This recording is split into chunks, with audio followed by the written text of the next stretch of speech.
Hello everyone, स्वागत है आप सभी का मेरे स्टडी चैनल वंदना स्टडी पॉइंट में। और आज के इस लेक्चर में स्टूडेंट हम जो करंट अफेयर का एक सेक्शन चल रहा है, सारे ही जितने एग्जामिनेशन अभी होने वाले हैं उसमें आज का एक सेकंड लेक्चर है। और इस लेक्चर में हम डिस्कस करेंगे सितंबर मंथ का हमारा करंट अफेयर, सितंबर 2021 का मोस्ट इम्पॉर्टेंट करंट अफेयर्स का एक जो उस मंथ में हमारा हुआ था, तो उससे रिलेटेड हम सारी ही इम्पोर्टेंट फैक्ट्स के विषय में आज के इस लेक्चर में चर्चा करेंगे। सारे ही इम्पोर्टेंट क्वेश्चन जो आपके आगामी एग्जाम्स के लिए इम्पोर्टेंट हो सकते हैं, वो उन सभी पे आज हम इस लेक्चर में उन सभी के विषय में जानेंगे। तो देखिए, अगस्त का हो गया था। अगस्त में कुछ क्वेश्चंस मैंने नवंबर के भी डाल दिए थे, क्योंकि वो मुझे उस दिन लगा बहुत ज़्यादा इंपॉर्टेंट है, तो मैं आपसे पहले डिस्कस कर देती हूँ। आज हम सितंबर 21 का अपना मंथली कंपाइलेशन देखेंगे। पूरे मंथ का है ये, क्योंकि अभी हमारा वर्तमान में 2022 चल रहा है और हम सितंबर 2022 में हैं।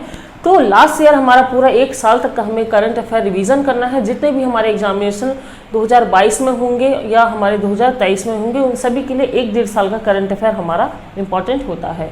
तो उसी की सीरीज़ में लेक्चर को कंटिन्यू करते हुए स्टार्ट करेंगे। दूसरा लेक्चर हमारा करंट अफेयर से ये है हमारा सितंबर मंथ का। और आप लोग निश्चिंत रहिए, आगे भी इसके करंट अफेयर के सारे ही लेक्चर आएंगे आपकी। सितंबर 2022 तक मैं आपका पूरे मंथ का आपसे कंपाइलेशन डिस्कस कर दूंगी। वो वाला हमारा जो सेक्शन है वो कंप्लीट हो जाता है, तो फिर हम वीकली अपना स्टार्ट कर देंगे। तो चलिए, सितंबर मंथ में सबसे इम्पॉर्टेंट हमारा करंट अफेयर था, फर्स्ट नंबर पर मैंने रख रखा है। आप देख रहे होंगे, राज्यपाल होती है हमारी जो उत्तराखंड की बेबी रानी मौर्य। उत्तराखंड की राज्यपाल बेबी रानी मौर्य ये 7वें नंबर की राज्यपाल होती है हमारी। और ये हमारा सितंबर में क्या करती हैं, अपना रिजाइन दे देती है। तो राज्यपाल बेबी रानी मौर्य उत्तराखंड की 8 सितंबर 2021 को अपना क्या कर रही है, इस्तीफा दे देती है। उसके बाद जो हमारे अगले राज्यपाल आते हैं वो कौन आते हैं, लेफ्टिनेंट जनरल गुरमीत सिंह आते हैं। वो बाद में अपना एक शपथ ग्रहण लेते हैं।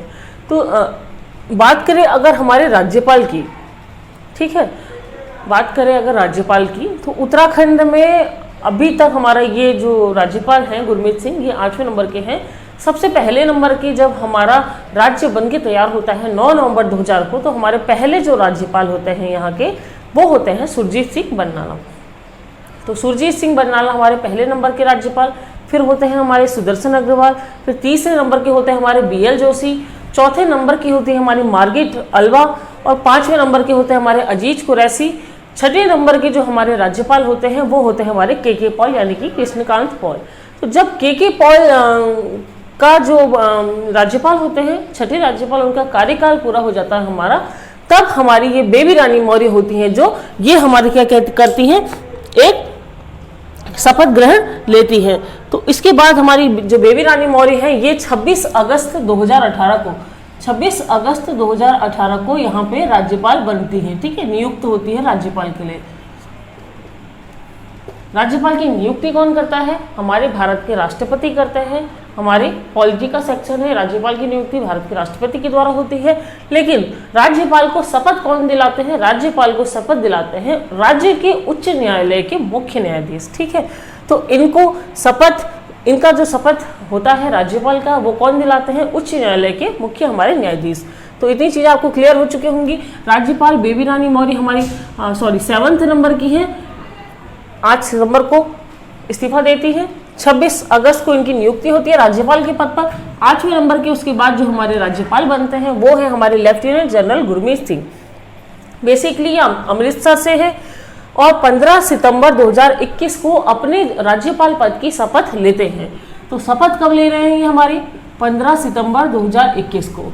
किसके द्वारा ले रहे हैं, कौन इन्हें शपथ दिला रहा है, जो हमारे उस समय उच्च न्यायालय के हाईकोर्ट नैनीताल उच्च न्यायालय के जो हमारे उत्तराखंड के मुख्य न्यायाधीश होते हैं राघवेंद्र सिंह चौहान। तो न्यायाधीश, न्यायमूर्ति हमारे कौन, मुख्य न्यायाधीश उत्तराखंड के राघवेंद्र सिंह चौहान। राघवेंद्र सिंह चौहान, इनके द्वारा इन्हें क्या होता है, हमारे शपथ दिलाई जाती है। किसको, हमारे जो राज्यपाल हैं लेफ्टिनेंट जनरल गुरमीत सिंह। तो इनका जो शपथ होता है 15 सितंबर को होता है। 8वें नंबर के हमारे राज्यपाल हैं, अभी भी हैं। और शपथ उस समय जो हमारे उच्च न्यायालय के हमारे जो मुख्य न्यायाधीश होता है वो कौन होते हैं? राघवेंद्र सिंह चौहान होते हैं। अभी आपने बीच में पढ़ा होगा, इंपॉर्टेंट क्वेश्चन है। अभी राघवेंद्र सिंह चौहान की जगह पे हमारे नए चीफ जस्टिस यहाँ पे अपॉइंट हुए हैं, मुख्य न्यायाधीश उत्तराखंड हाई कोर्ट के, और उनका नाम क्या है? हमारा विपिन सांघवी। ठीक है, तो आपको ये भी याद रखना है कि जो अभी वर्तमान में हमारे मुख्य न्यायाधीश हैं उत्तराखंड के हाई कोर्ट के, वो कौन है? हमारे विपिन सांघवी हैं, जो इनकी जगह पे हमारे राघवेंद्र सिंह जो चौहान हैं इनकी जगह पे अपॉइंट हुए हैं। इतनी चीजें आपको क्लियर हो चुकी होंगी। 8वें नंबर के हमारे राज्यपाल हैं। नियुक्ति राष्ट्रपति के द्वारा, शपथ ग्रहण उच्च न्यायालय के मुख्य न्यायाधीश द्वारा। और देखिए नेक्स्ट क्वेश्चन है हमारा, एक लग्जरी कारवा शुरू किया गया है। कारवा क्या है करके आपसे पूछ लिया जा सकता है एग्जामिनेशन में कि कारवा है क्या। तो कारवा हमारा क्या है? एक वैन है, ठीक है, बस है एक, ये लग्जरी वैन है। लग्जरी से आप समझ ही रहे होंगे कि जो लग्जरी चीजें होती हैं वो हमारी इसमें कुछ स्पेशल फैसिलिटीज होती हैं। तो ये जो लग्जरी वैन है यहाँ पे कारवा उत्तराखंड में लॉन्च की गई है। क्यों की गई है? उत्तराखंड के लोगों के लिए की गई है। उत्तराखंड में जो बाहर से हमारे पर्यटक आते हैं या यहीं के जो लोग हमारे एज ए टूरिस्ट इधर उधर डिस्ट्रिक्ट्स में जाते हैं या बाहर से जितने भी यहाँ पे पर्यटक आते हैं उन सभी के लिए एक विशेष सुविधाओं से, विशेष आराम, उसमें आराम से सुविधाओं से एक लैस है जो हमारी ये वैन, इसी वैन का हमारा नाम क्या है? कारवा है। और ये वैन की शुरुआत होती है हमारी कब? 24 सितंबर 2021 को। किसके द्वारा होती है? जो यहाँ के पर्यटन मंत्री है सतपाल महाराज। तो पर्यटन मंत्री सतपाल महाराज के द्वारा इसकी क्या होती है? इस वैन की हमारी शुरुआत होती है। क्यों हो रही है? ताकि जो यहाँ के पर्यटक हैं, यहाँ के जो लोग हैं, उन सभी को एक आराम मिल सके। उस आराम, उसी सुविधाओं से ये हमारी क्या है? वैन हमारी कारवा लैस है। नेक्स्ट क्वेश्चन देखिए। नेक्स्ट हमारा इंपॉर्टेंट करंट अफेयर, मुख्यमंत्री नारी सशक्तिकरण योजना की एक शुभारंभ किया जाता है। इस योजना का शुभारंभ हमारा किया जाता है 26 सितंबर 2021 को। तो 26 सितंबर 2021 को राज्य के मुख्यमंत्री पुष्कर सिंह धामी जी के द्वारा मुख्यमंत्री नारी सशक्तिकरण योजना का शुभारंभ किया जाता है। अब आप नाम से समझ रहे होंगे कि नारी सशक्तिकरण है, तो डेफिनेटली हमारी ये जो स्कीम है किसके लिए है? महिलाओं के लिए है। अब महिलाओं के सशक्तिकरण की जहाँ बात होती है तो सबसे पहले मुद्दा आता है महिलाओं को आत्मनिर्भर करने का। जितनी महिलाएं डिपेंडेंट होंगी, जितना वो अपने पैरों पे खड़ी होंगी, आत्मनिर्भर होंगी, उतना ही ज़्यादा वो सशक्त होती हैं, अपने घरों से बाहर निकलती हैं, किसी प्लेटफॉर्म से जुड़ती हैं, चाहे वो अपना खुद का रोजगार कर रही है, चाहे वो किसी एज ए प्राइवेट एम्प्लॉय किसी प्राइवेट कंपनी में काम कर रही है, या फिर एज ए वो गवर्नमेंट एम्प्लॉय हमारा किसी भी डिपार्टमेंट के साथ जुड़ जाती है, या मान लीजिए वो किसी क्षेत्र की, किसी गांव की ग्राम प्रधान बन जाती है। तो वहां से महिला का जो एक सशक्तिकरण होता है वो शुरुआत हो जाता है कि महिला जो एक घर पे है, जो महिला एक घर की चार दीवारी के अंदर है, वो अपने घर की चार दीवारी से बाहर जाती है कुछ करने के लिए। उसे एक ऐसा प्लेटफॉर्म मिलता है जहां से वो खुद को तो आत्मनिर्भर करेगी ही, खुद के लिए तो उसका फायदा होगा ही, साथ ही साथ वो आगे आने वाली कई जनरेशन, आगे हमारे समाज के लिए भी बहुत कुछ कर सकती है। तो हमारी नारी सशक्तिकरण योजना बहुत इंपॉर्टेंट है। शुरुआत होती है इसकी 26 सितंबर को यहाँ के मुख्यमंत्री सीएम धामी जी के द्वारा। ठीक है, आपको समझ में आ गया होगा। अंतर्राष्ट्रीय सेब महोत्सव है, इसका शुभारंभ किया जाता है। कब किया जाता है? 24 सितंबर को किया जाता है। हर साल नहीं मनाया जाता है, 2021 से ही शुरुआत हुई है, अब मनाया जाएगा। तो अंतर्राष्ट्रीय सेब महोत्सव का यहाँ पर शुभारंभ किया जाता है 24 सितंबर को। हम सभी जानते हैं कि उत्तराखंड में हमारा सेब का उत्पादन अच्छा होता है। नंबर 1 पे हमारा उत्तरकाशी आता है, देहरादून आता है, कई जगह ऐसे हैं जहाँ पे सेब का उत्पादन अच्छा खासा होता है, आय होती है यहाँ से। हम देखते हैं कि उत्तराखंड में कई डिस्ट्रिक्ट्स ऐसे हैं हमारे जहाँ पे हमारी सब्जियों से उतना ज़्यादा आय नहीं होती जितनी ज़्यादा हमारे फलों से होती है। फल यहाँ के सेब, मौसमी, आड़ू, तो इन जो फलों से आय होती है उससे क्या होता है? हमारा राज्य का राजस्व भी बढ़ता है। तो सेब महोत्सव का शुभारंभ किया गया, कहाँ पे किया गया? हमारा किया गया देहरादून में। ठीक है, नेक्स्ट क्वेश्चन देखिए, उत्तराखंड में 3 नई खाद्य जांच प्रयोगशालाओं की शुरुआत हुई है। बहुत ज़्यादा इंपॉर्टेंट है ये क्वेश्चन।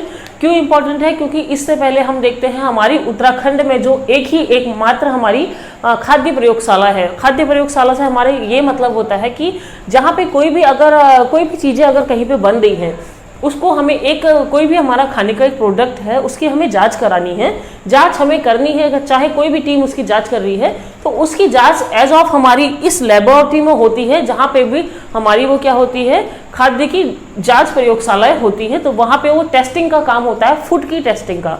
और फूड की टेस्टिंग से ही हमें पता लगता है कि हमारा जो खाने योग्य हमारा जो भी पदार्थ है या पीने योग्य जो भी पदार्थ है, उसकी गुणवत्ता, उसकी एक जो क्वालिटी है वो कितनी ज़्यादा अच्छी है, कितना ज़्यादा वो आपकी हेल्थ पे अच्छा असर करेगी, एज ऑफ आपका वो दुष्प्रभाव आपकी सेहत पे नहीं छोड़ती है। तो फिलहाल के लिए हमारी जो अभी है वो हमारी क्या थी, खाली एक ही थी, वो थी हमारी कहाँ, रुद्रपुर में। और रुद्रपुर हमारा उधम सिंह नगर डिस्ट्रिक्ट में पड़ता है। लेकिन अब 3 नई खाद्य जांच प्रयोगशालाएं शुरू हो जाएंगी। मुख्य सचिव SS संधू द्वारा इनके ऑर्डर्स दिए गए थे और ये हमारी 3 कहाँ पे शुरू होंगी, देहरादून में, हरिद्वार में और हल्द्वानी में। तो 3 है हमारे, देहरादून, हरिद्वार और हमारी कहाँ, हल्द्वानी। इंपॉर्टेंट है, आप सभी को इसे नोट डाउन करना है क्योंकि आपसे पूछा जा सकता है कभी कहीं भी, ये एग्जाम में आपका क्वेश्चन आ सकता है कि 3 खाद्य जांच प्रयोगशाला में से हो सकता है आपको 4 ऑप्शन दे दिए जाए और लिखा जाए कि कहाँ पे नहीं शुरुआत की गई है, ठीक है, या 4 ऑप्शन दे दिए जाए, आपको लिखा हो सकता है इन तीनों में से एक नाम पूछ लिया जाएगा कि कहाँ पे एक नई खाद्य जांच प्रयोगशाला की शुरुआत की गई है। नेक्स्ट क्वेश्चन देखिए, देश का पहला प्राकृतिक रूप से फन्नाटम संरक्षण क्षेत्र, बहुत ज़्यादा इंपॉर्टेंट है ये क्वेश्चन, और ये शुरू किया गया है कहाँ, हमारा कालिका में। तो कालिका हम जानते हैं, कालिका हमारा कहाँ पड़ता है, रानीखेत में पड़ता है। रानीखेत अल्मोड़ा डिस्ट्रिक्ट में पड़ता है। तो रानीखेत अभी फिलहाल जिला बनाने की मांग हो रही है लेकिन अभी बना नहीं है, तो अभी हमारा अल्मोड़ा डिस्ट्रिक्ट में है। तो कालिका, रानीखेत, उत्तराखंड डिस्ट्रिक्ट, अल्मोड़ा डिस्ट्रिक्ट, यहाँ पे क्या हुआ है, इसकी शुरुआत हुई है किसकी, पहले यहाँ पे पहला एक प्राकृतिक रूप से, नेचुरल रूप से फन्नाटम संरक्षण क्षेत्र। फन्नाटम क्या होते हैं हमारे, फर्न, एक जो फर्न प्रजाति होती है, ठीक है, जो फर्न प्रजाति होती है पौधों वगैरह की, जो हमारी औषधि वगैरह के लिए बहुत ज़्यादा महत्वपूर्ण होती है। जितनी भी उत्तराखंड में हम जानते हैं कई तरीके की औषधियाँ प्रयोग में लाई जाती है, जैसे धुनेर है, किलमोड़ा है, ये औषधियाँ हमारी क्या होती है, बहुत ज़्यादा बेनिफिशियल होती है। बाहर के हमारे जो कंट्रीज है उसमें भी यहाँ पे इनको एक्सपोर्ट किया जाता है, ठीक है, एक्सपोर्ट इंपोर्ट का काम। तो यहाँ पे फर्न जो प्रजातियां हैं, इन सभी को संरक्षित करने के लिए हमारा प्राकृतिक रूप से एक फन्नाटम संरक्षण क्षेत्र खोला गया है, और ये खोला गया है हमारा कालिका रेंज में ओपन है ये, और रानीखेत अल्मोड़ा, ठीक है। नेक्स्ट क्वेश्चन देखिए, हमारा कोरोना वॉरियर्स एक बुक है हमारी, कोरोना वॉरियर्स पुस्तक करके बुक है हमारी, इसका विमोचन किया जाता है हमारे मुख्यमंत्री पुष्कर सिंह धामी जी के द्वारा। और किसकी ये पुस्तक है, पुस्तक लिखी जिसने है उनका नाम है ललित शौर्य। तो पूछा जा सकता है कि कोरोना वॉरियर्स पुस्तक के लेखक कौन है, तो आपको राइट आंसर बताना है ललित शौर्य। नेक्स्ट क्वेश्चन देखिए, गौरा शक्ति मोबाइल ऐप। अब गौरा शक्ति मोबाइल ऐप के विषय में अगर क्वेश्चन आएगा, इंपॉर्टेंट है हमारा क्योंकि महिलाओं के लिए है ये। गौरा शक्ति मोबाइल ऐप का शुभारंभ किसके द्वारा किया गया, तो ये जो एक ऐप लॉन्च किया गया है, ठीक है, प्ले स्टोर से कोई भी महिला, कोई भी लड़की इस ऐप को डाउनलोड कर सकती है। मैं आप सभी को सजेस्ट करूंगी, जितने भी गर्ल्स मेरा लेक्चर देख रहे हैं, कि उत्तराखंड की देखिए यहाँ की पुलिस ने ये अपना लॉन्च किया है ऐप, गौरा शक्ति मोबाइल ऐप करके है, और मेरे फ़ोन में भी ये सेव है। और बहुत 1 साल हो गया इसे जनरली इस ऐप को आए हुए। तो हम जैसा कि देख ही रहे हैं कि हमारे जो हमारा देश भारत है, वहाँ पे महिलाओं की जो स्थिति है, बीते कुछ दिनों में हमने देखा एक अंकिता हत्याकांड, हमारा अंकिता हत्याकांड, जो पौड़ी की एक 19 साल की बच्ची थी, तो उसकी किस प्रकार से हत्या कर दी गई।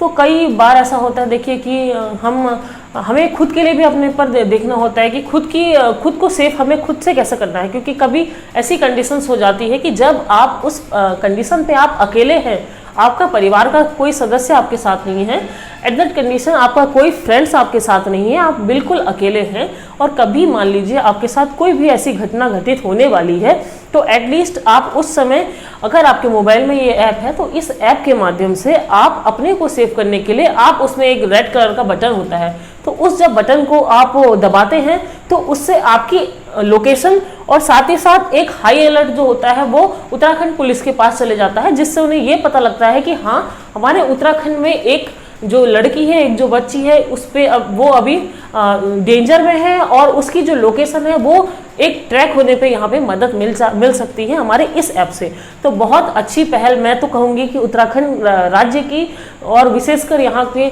पुलिस के द्वारा, जो उत्तराखंड पुलिस के द्वारा एक ऐप लॉन्च किया गया है, बहुत अच्छा ऐप लॉन्च किया गया है महिलाओं के लिए, लड़कियों की सुरक्षा के लिए, गौरव शक्ति ऐप। आप समझ गए होंगे, क्वेश्चन आपका आएगा तो आप बता सकते हैं कि ये बालिकाओं के लिए है, ये लड़कियों की सुरक्षाओं के लिए है, महिला के लिए है। गूगल प्ले स्टोर से आप डाउनलोड कर सकते हैं, उत्तराखंड की पुलिस के द्वारा किया है।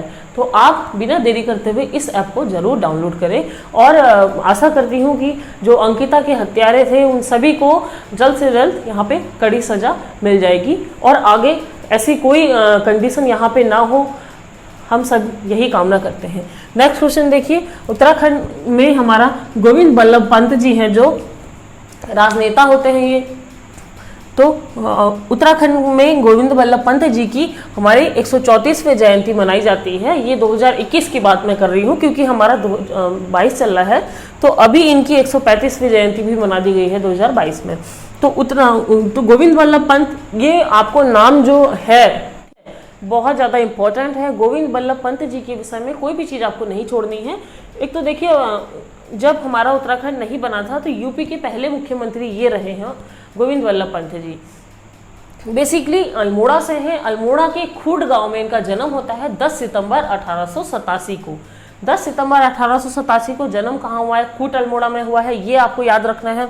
134वीं जयंती इनकी मनाई गई कब? 10 सितंबर 2021 को। यूपी के पहले मुख्यमंत्री ये रहे हैं और हमारा हिमालय पुत्र इनको कहा गया, हिमालय पुत्र कहलाते हैं ये। हिमालय पुत्र किनके द्वारा कहा गया इन्हें? जो भारत के प्रधानमंत्री होते हैं जवाहरलाल नेहरू जी द्वारा इनको हिमालय पुत्र कहा गया। और हिमालय पुत्र का इनका क्या है? एक उपनाम है, ठीक है। और सबसे बड़ी बात कि ये क्या है, हमारे भारत रत्न प्राप्त करता है।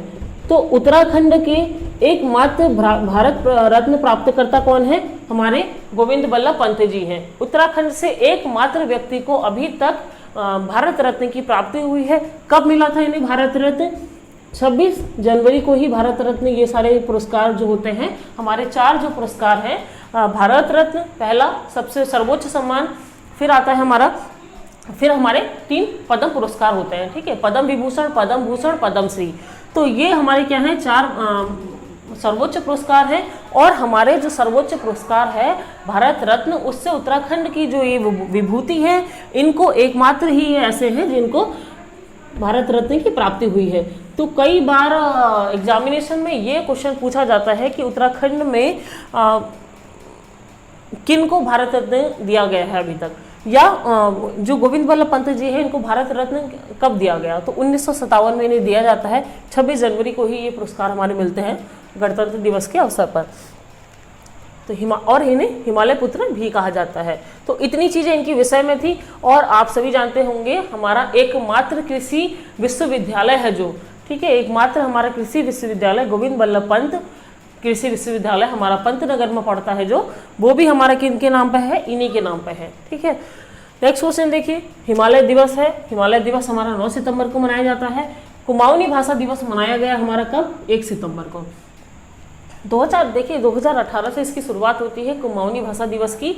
एक है हमारा कुमाऊनी भाषा दिवस, हम जानते हैं उत्तराखंड हमारा कुमाऊं क्षेत्र और गढ़वाल क्षेत्र में विभाजित है। जब उत्तराखंड की एक मांग हुई थी हमारी, उत्तराखंड के राज्य को बनाने की, यूपी से अलग करने की, तो वहाँ पे जब उत्तराखंड राज्य की मांग होती है तो हमारा यहाँ पे कई तरीके के आंदोलन किए जाते हैं राज्य आंदोलनकारियों के द्वारा।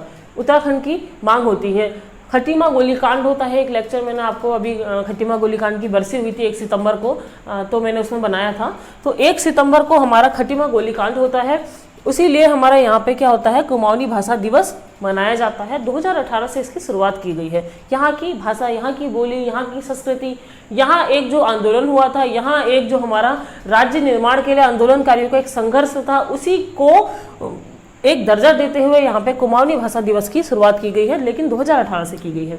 और साथ ही साथ हमारा गढ़वाल भाषा दिवस भी मनाया जाता है।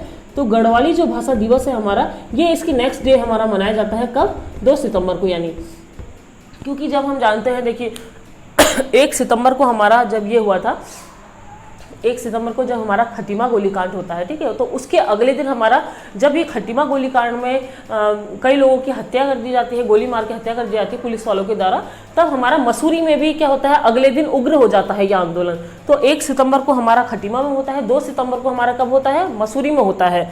तो यहाँ पे इसीलिए हमारा इन आंदोलन के चलते हुए इस राज्य की जो मांग हुई थी, यहाँ की जो भाषा, यहाँ की एक जो बोली है, यहाँ का एक विशेष जो कल्चर है, उन सभी के लिए यहाँ पे एक कुमाऊनी भाषा दिवस मनाया जाता है। 1 सितंबर को इम्पॉर्टेंट है, गढ़वाली भाषा दिवस मनाया जाता है 2 सितंबर को, ठीक है, क्योंकि मसूरी गोलीकांड हुआ था।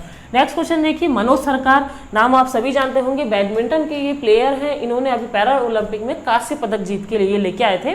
तो हो सकता है आपसे पूछा जाए इनके बारे में, क्योंकि ये हमारे रुद्रपुर से हैं, उधम सिंह नगर उत्तराखंड के, और पैरा ओलंपिक में ये क्या लेके आए हैं, ब्रॉन्ज मेडल लेके आए थे।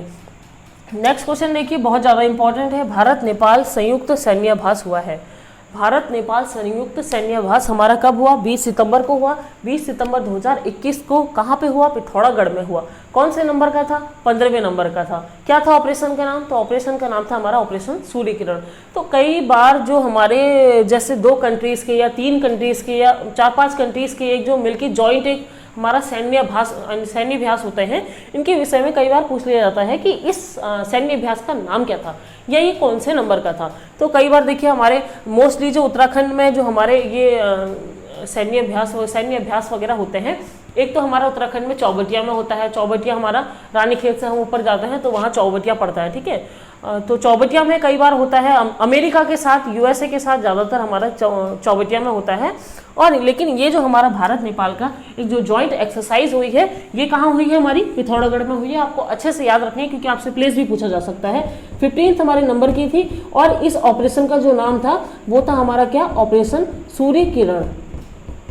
तो बहुत ज़्यादा इंपॉर्टेंट है, ये आपसे कभी भी पूछ लिया जा सकता है कि ये जो भारत नेपाल का जो हमारा सैन्य अभ्यास हुआ था, इसका नाम क्या था, इस ऑपरेशन का क्या नाम था, या ये हमारा कौन से नंबर का था। तो ये हमारा था कौन सा, ऑपरेशन सूर्य किरण। तो आज के इस लेक्चर में हमने देखा सितंबर 2021 के जो इम्पोर्टेंट करंट अफेयर्स थे वो डिस्कस किए हैं। बाकी जो नई नई चीज़ें हैं उनको आप एडप्ट करते चलिए। इससे नेक्स्ट के लेक्चर में हम डिस्कस करेंगे अक्टूबर 2021 का करंट अफेयर। और कैसा लगा आपको आज का लेक्चर जरूर बताइएगा। बाकी जितने भी देखिए करंट अफेयर का सेक्शन है वो मैं उत्तराखंड का आपका कंप्लीट करवा दूंगी। और मेरी कोशिश है कि अगर ये उत्तराखंड का एज ऑफ हमारा टाइम पे कंप्लीट हो जाता है तो फिर मैं आपसे नेशनल और इंटरनेशनल लेवल का जो करंट अफेयर है उस पर भी मैं आपको मंथली का कंपाइलेशन प्रोवाइड करवाऊंगी, क्योंकि खाली उत्तराखंड से ही नहीं पूछे जाते हैं, आपके क्वेश्चन जो हैं आपके नेशनल और इंटरनेशनल लेवल के भी आएंगे। तो देखिए बहुत ज़्यादा इजी हो जाता है, क्योंकि हम जब वैसे तो हम क्या करते हैं हर महीने का मंथली का एक अपना मैगजीन उठा के ले आते हैं और पढ़ लेते हैं, हमें याद भी हो जाता है। पर बात करें जब हमारे एग्ज़ाम की डेट आती है, एग्ज़ाम की डेट हमारी क्लोज होती है, तो उस समय हमारे पास जो इतनी मैगजीन्स का एक भंडार हो जाता है, पूरे 1 साल का हो चाहे 1.5 साल का हो, तो उतना हम 1 by 1 करके पेज 1 to पेज 100 तक हम नहीं पढ़ पाते हैं। सबके साथ होता है ऐसा, कोई नहीं पढ़ पाता है, क्योंकि लास्ट टाइम पे हम अपना रिवीजन नहीं कर पाते हैं।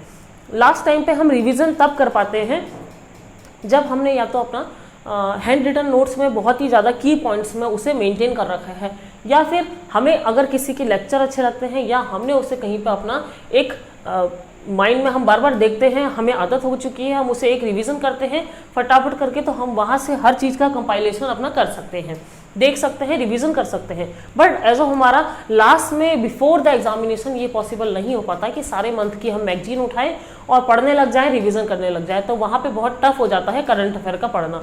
और अगर हम थोड़ा सा भी लैक करते हैं तो डेफिनेटली इसमें हम कुछ चीज़ें भूल जाते हैं। तो इसी तरीके से कोशिश करिए, या तो आप नोट कर सकते हैं कहीं पे अच्छे से, एक ही कॉपी बनाइए, उसमें नोट करिए, जैसे आपको अच्छा लगता है उस तरीके से नोट कर लीजिए, ताकि आपके पास एक कॉपी हो before the examination you can read your only 1 copy. ऐसा ना हो कि आपके पास 10 बुक हैं करंट अफेयर की और आप उससे रिवीजन कर रहे हैं, तो यहाँ पे काफ़ी ट्रिकी हो जाता है, प्रॉब्लम्स हो जाती हैं। बाकी आप लोग अच्छे से तैयारी करते रहिए, पढ़ते रहिए और अपने ऊपर हमेशा भरोसा रखिए कि आपको जो आप काम कर रहे हैं, जो अगर आप हार्ड वर्क कर रहे हैं, स्ट्रगल कर रहे हैं, तो देखिए पॉजिटिव ही सोचिए, पॉजिटिव रिजल्ट आपको एक दिन जरूर मिलेगा। बाकी के लिए आप बने रहिए मेरे साथ, मिलेंगे फिर से एक नए लेक्चर में। कोई डाउट्स, कोई क्वेरीज होते हैं तो you can contact with me, और आप मुझसे कमेंट के माध्यम से बोल सकते हैं या फिर मेरा टेलीग्राम ग्रुप में ऐड हो सकते हैं। So thanks students.